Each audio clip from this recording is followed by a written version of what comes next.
कर्जत उपजिल्हा रुग्णालयातील डायलिसिस सेंटरचे उद्घाटन फक्त नावालाच. पंधरवडा उलटूनही रुग्ण उपचारांच्या प्रतीक्षेत.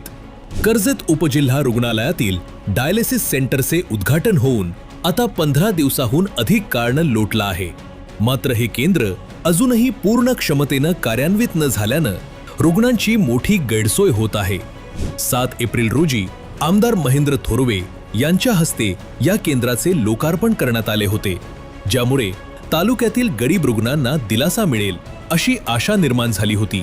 परंतु प्रत्यक्ष सेवेसाठी आवश्यक असलेल्या तंत्रज्ञांची नियुक्ती आणि औषध साठा अद्याप उपलब्ध नसल्यानं हे केंद्र सध्या केवळ नावापुरतेच उरले आहे की काय, असा प्रश्न नागरिक विचारत आहेत. कोणत्याही केंद्राचे उद्घाटन करण्यापूर्वी त्या ठिकाणची यंत्रणा सज्ज असणं आवश्यक असते. मात्र इथे केवळ सोहळा पार पडला आणि प्रत्यक्ष उपचारांची सुविधा रखडली आहे. यामुळे सरकारी रुग्णालयात मोफत उपचार मिळतील या आशेनं येणाऱ्या रुग्णांना पुन्हा खासगी रुग्णालयांकडे वळावे लागत आहे.